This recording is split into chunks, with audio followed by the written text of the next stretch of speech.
Hey, Fight fans, it's Michelle Joy Phelps with Boxing Social in partnership with freebets.com, Empire Fight Store, and Forged Irish Stout. And I'm joined now with Eddie Hearn. Eddie, it's good to see you here in Riyadh again. Yes. Anthony Joshua, Francis Ngannou just made their way down the red carpet.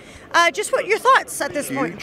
Huge. I mean, like, size of, I looked at Ngannou, I was like, Jesus Christ, he's massive. And then I looked at AJ and went, oh, he's actually massive as well. Yeah. Like, I don't think I've seen a spectacle like this in the division before, where two absolute colossal men collide. Like two guys that are basically carved out of stone. Yeah. Like at the elite level. And I believe in AJ.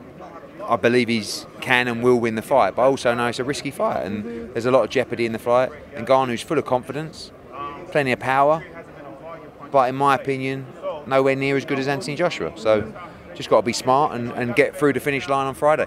It is a big risk to take, given that he is just one fight away from, getting the winner of the undisputed fight. But he is, but this is the way to do it, because His Excellency has said the winner of this fight will fight the winner of Fury Usyk. So mandating it. Yeah, and we kind of know that with the politics of boxing, like we've been chasing the undisputed for years. AJ signed to fight Tyson Fury. Tyson Fury pulled out the fight. AJ signed to fight Deontay Wilder. Deontay Wilder lost. So he's done everything, but I know that His Excellency will keep to his word, and I know that if AJ stops Ngannou and Fury beats Usyk, His Excellency will say, we have to make that fight. The whole world will want it. So we just got to come through Friday night. Anthony Joshua has also made mention that the Deontay Wilder fight he still fancies it. Because he wants to fight everybody, and he's always wanted Wilder on his resume. But unfortunately, the people that pay the money don't want to see Joshua Wilder anymore. Do you know what I mean? Because he lost, and it's not the fight that it was, or the fight they were paying for. Could be just a UK fight now. Yeah, maybe. But look, for us, the key is win this fight and fight the winner of Fury Usyk, or fight Filip Hrgović for the IBF world title, and then fight the winner of Fury Usyk. So we're on our path, but anyone can get it. Anyone could jump in at any moment. But that's really, people said to me earlier, oh, what about the Dillian Whyte fight? I said, not. Like, that's been and gone. What about the winner of Zhang Parker? Not really. Like, he just wants to win this fight and then fight for undisputed, or fight for the world title again. So, but all that matters at the moment is Friday. Tyson Fury did an interview with Parsons, actually, for Stomping Grounds, his new outlet. He made mention of the fact that he sort of takes the credit for making Francis Ngannou, giving him these opportunities. I think he even said, I don't want to misquote, but he should get on his knees and kiss his feet. What did you make of those comments? I think that, it might be a bit over the top, but certainly Ngannou needed a dance partner in boxing. AJ didn't take the challenge seriously because he thought it was a bit of a mismatch, or a freak show, if you like. So Fury did give him the chance, but also Ngannou gave Fury the chance to make a lot of money as well in what he thought was going to be a straightforward fight. Now Ngannou has earned the right to land another big fight. Now that comes against AJ. So I don't think AJ's over there going, Ngannou, should be kissing my feet, I made him all this money. He's just thinking, you did really well against Fury. People want to see it. People want to pay a lot of money to watch his fight. So you've earned it. And for everything that he's done in his career and the sacrifices he's made in his life, I think he's earned it. I think he earned the Fury fight. Do you know what I mean? But Fury's Fury, and but he did. Tyson Fury definitely gave him the dance. He definitely provided that dance partner position to make sure that Ngannou could make a lot of money. I want to talk to you about Devin Haney versus Ryan Garcia. A lot going on in those press conferences. There's some concern as to whether or not Ryan Garcia is trolling us by doing what he's posting on social media, or if in fact it could be what appears to be some sort of mental breakdown. What are your thoughts on all of it? I mean, you were there, you got to see it firsthand. You probably saw a hell of a lot more behind the scenes than we did. Yeah, I don't think Ryan's himself, to be honest with you. But I'm also not close enough to know the real truth. Like, guys at Golden Boy and his family, they'll know better than me, and they care about him, So I think they wouldn't let him enter a fight unless he was fit to fight. Obviously, what's happened over the last couple of days is kind of a continuous implosion, if you like. And I've been around a lot of fighters that have lost their way, and you do see some of those signs in Ryan as well.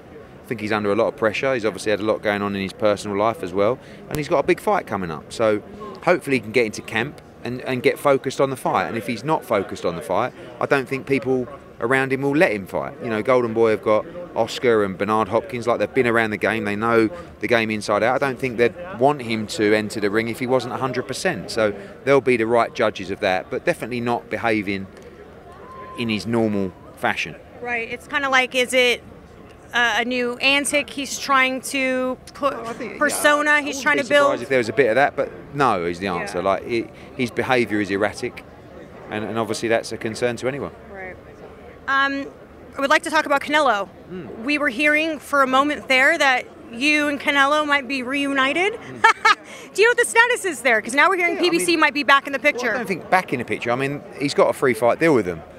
You know, we heard that he'd split from them, but no one confirmed that either side. So he reached out to me, and I went to see him and Eddie Reynoso, and we had some chats. Obviously, the Munguia fight is there. Munguia is with Golden Boy, who are exclusive to DAZN. So it's quite a straightforward path to make that fight. Right. But Saul and Eddie are going to do what they do, which is to get the best deal for them, and whoever that comes from, they'll try and make it happen. So are we still in the running? I don't really know, hopefully. But we'll see. It's only 8 weeks away to fight on Saturday, and it's a big fight, you know, and you need that promotional sort of momentum over time. So if we get the opportunity to work with Sal and Eddie again, we'll be over the moon, but we'll see what happens.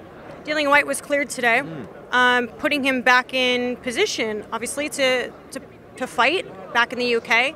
Have you had any conversations with Dillian at all? No, I haven't really spoken to him since the failed tests. Obviously, you know, it was a horrible period of losing that Joshua fight a week before the fight. I understand he's been cleared by Texas. I don't know what the board will do, probably the same as what they did with Conor Benn. He's got that process. I don't know how it all works, but you know, he's back in the frame and he'll be looking for a big heavyweight fight. He missed the chance to fight AJ, and he missed the chance to be in this mix, but that's ongoing, I guess, and he's still got that name value.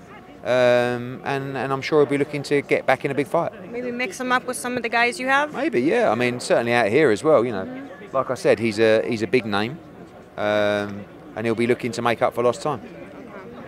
All right, Eddie, thank you so much for your time. I know you're really tired. Yeah, I am, yeah. We flew in from Where did you come from? From Ray Ford, winning the world title on Saturday. So flew in there and thought it'd be smart to have two... Dart. Is it snooker? Snooker. Snooker, Yeah, okay, okay. Yeah, snooker. Snooker. Okay, can you just... snooker. Snooker. That's it? Yeah. You say snooker. Yeah, snooker. Yeah. Okay, I don't know anything about snooker. Best way to describe it, not really like pool, but smaller pockets. Okay. Bit like cross between pool and billiards. Very technical game. But billiards, isn't that... No, that's darts. Oh. Yeah. Just kidding. The best way to say it, like pool, okay, but much more difficult with smaller pockets. Okay. There you go. It's a big sport, but you guys are having, what is it, a world championship out here? The World Masters of Snooker, today, tomorrow and Wednesday, and then obviously into the main fight on Friday. And you're on double duty. Yes, been over there today, flew in from New York this morning. Thought it'd be smart to have 2 gym sessions as well, which was a terrible idea. I'm absolutely starving.